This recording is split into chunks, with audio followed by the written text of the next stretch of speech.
A poco más de un mes y medio de la esperada emisión del mensaje navideño del rey Felipe VI, y ya comienzan a percibirse los primeros movimientos de sectores republicanos y críticos hacia la institución monárquica.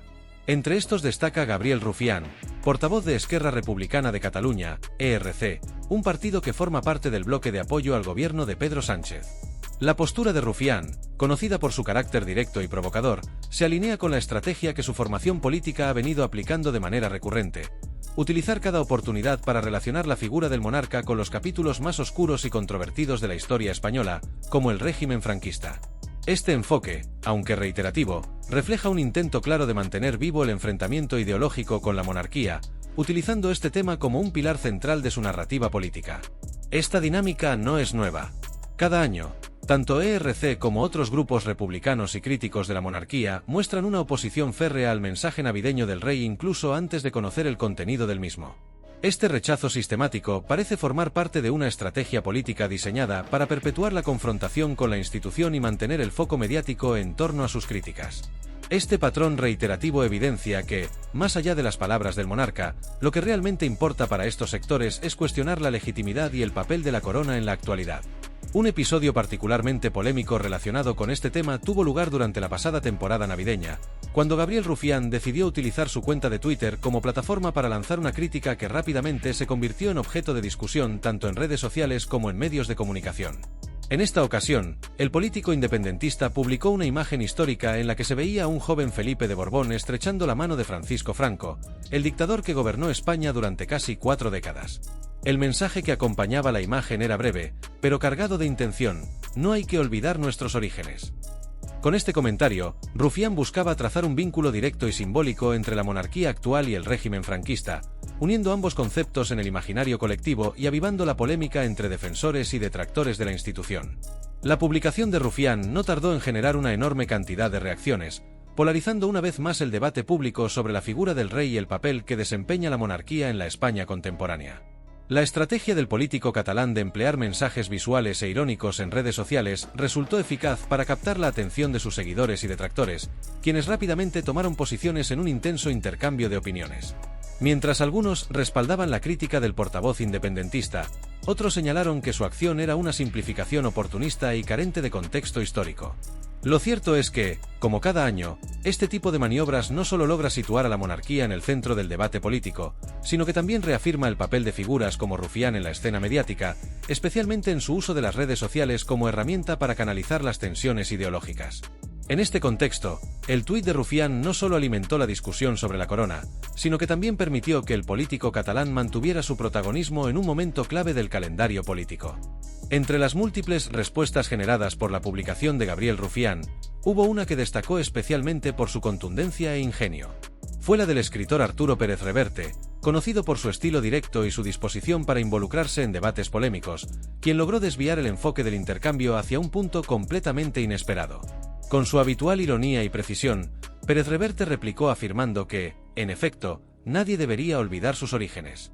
Pero lo que realmente capturó la atención fue la imagen que acompañó su comentario: una fotografía histórica que mostraba a las juventudes de Esquerra Republicana de Cataluña, conocidas como el Estado catalán, marchando en formación con una estética militar que recordaba inevitablemente a las juventudes hitlerianas.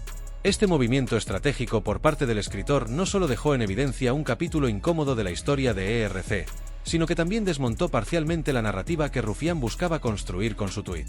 El gesto de Pérez Reverte no fue un golpe fortuito ni carente de intención. El escritor, con su amplio conocimiento histórico, utilizó esta oportunidad para sacar a relucir un aspecto poco mencionado de la trayectoria de Esquerra Republicana durante la Segunda República Española.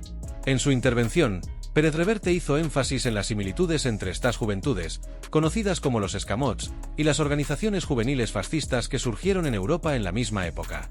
Estas agrupaciones, caracterizadas por su marcada disciplina y su inclinación autoritaria, no solo compartían una estética marcial, camisas de color verde oliva, desfiles organizados y banderas de diseño militar, sino que también llegaron a protagonizar actos de violencia que marcaron profundamente la historia política de aquellos años. Los escamots, que funcionaban como el brazo paramilitar de ERC en la época, fueron responsables de numerosos enfrentamientos, algunos de ellos extremadamente violentos, con otras facciones políticas como los anarcosindicalistas de la CNT. Estas disputas internas, ocurridas en los años previos a la Guerra Civil, reflejan las profundas divisiones que caracterizaban el panorama político de aquel entonces.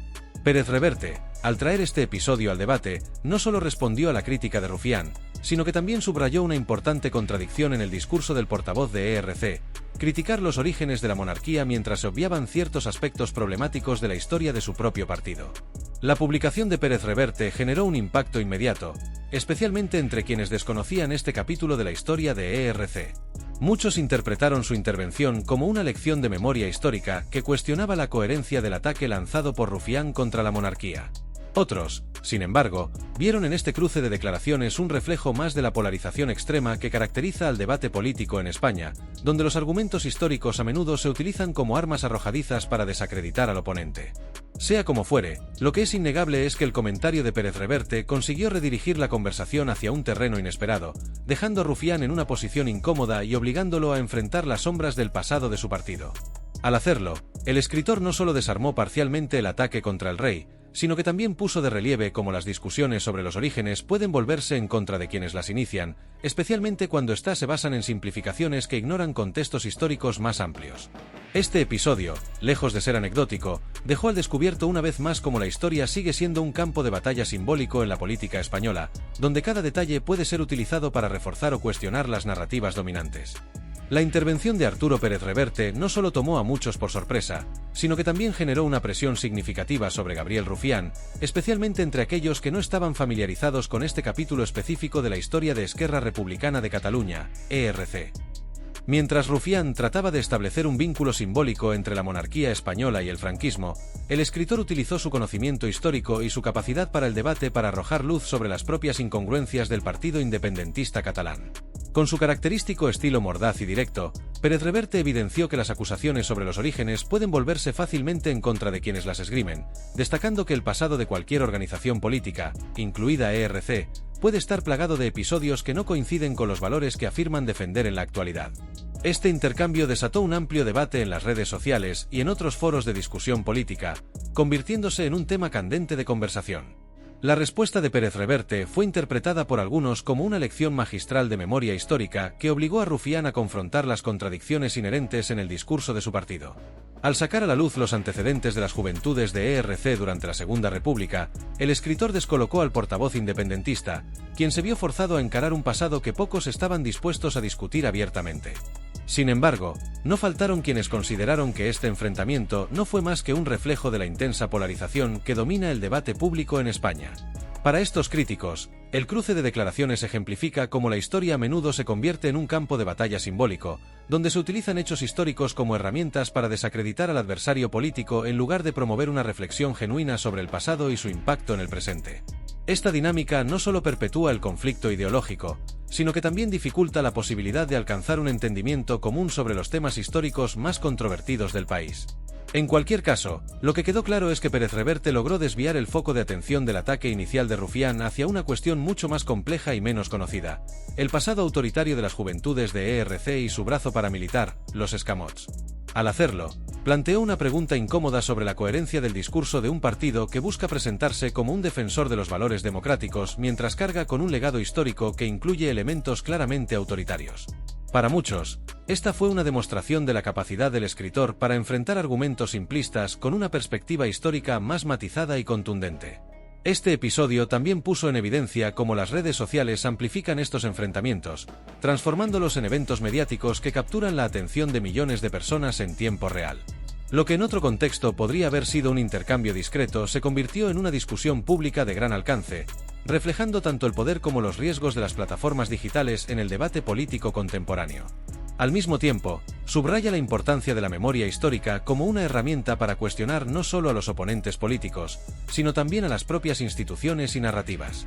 A medida que se acerca la fecha del mensaje navideño del rey, es probable que este tipo de polémicas continúen marcando el tono de las críticas hacia la monarquía y, en general, hacia el sistema político español. Este episodio, aunque puede parecer anecdótico, resalta las profundas divisiones ideológicas que aún persisten en el país y la tendencia a recurrir al pasado como un arma en las batallas políticas del presente. Este episodio evidencia cómo la historia continúa siendo un escenario de enfrentamiento simbólico en la política española. En un país donde el pasado sigue vivo en los debates actuales, Los episodios históricos se utilizan como herramientas para justificar posturas ideológicas, atacar al adversario o reforzar narrativas políticas. A medida que se acerca la fecha del tradicional mensaje navideño del rey Felipe VI, resulta previsible que las críticas y los ataques hacia la monarquía se incrementen, especialmente desde sectores como Esquerra Republicana de Cataluña, ERC, y otros grupos republicanos que cuestionan el papel de la corona en la España actual. Estas polémicas, aunque predecibles en su desarrollo, son un claro reflejo de las tensiones profundas que persisten en torno a la figura del monarca y al lugar que ocupa la monarquía en una sociedad moderna y democrática. Lo que resulta especialmente significativo de esta dinámica es cómo las redes sociales han transformado el modo en que se desarrollan estos debates. En el pasado, estas discusiones podían limitarse a círculos políticos o mediáticos restringidos, donde su impacto era menor y más controlado. Sin embargo, en la actualidad, cualquier comentario o declaración pública, como el tuit de Gabriel Rufián o la respuesta de Arturo Pérez Reverte, tiene el potencial de llegar instantáneamente a millones de personas. Este cambio ha convertido las redes en un escenario central para el debate político, transformando lo que antes era un intercambio discreto en un espectáculo público que polariza aún más las opiniones. Este fenómeno no solo amplifica los enfrentamientos ideológicos, sino que también plantea interrogantes sobre cómo estas dinámicas influyen en la calidad del discurso público y en la percepción que los ciudadanos tienen de sus líderes y representantes. Con la Nochebuena acercándose, el clima político y social en España ya muestra signos de tensión creciente. Los ataques anticipados al discurso del rey, liderados por figuras como Rufián, no son eventos aislados, sino parte de un patrón más amplio que refleja las divisiones ideológicas y culturales en el país. Este entorno polarizado parece perpetuar un ciclo en el que cada intervención pública se convierte en una oportunidad para reforzar posturas y movilizar a las bases ideológicas, en lugar de buscar consensos o promover un diálogo constructivo. Al mismo tiempo, las respuestas inesperadas, como la intervención de Pérez Reverte, demuestran que el campo de batalla político no es exclusivamente territorio de los actores tradicionales. Los intelectuales y figuras públicas también tienen un papel cada vez más influyente en la configuración del debate.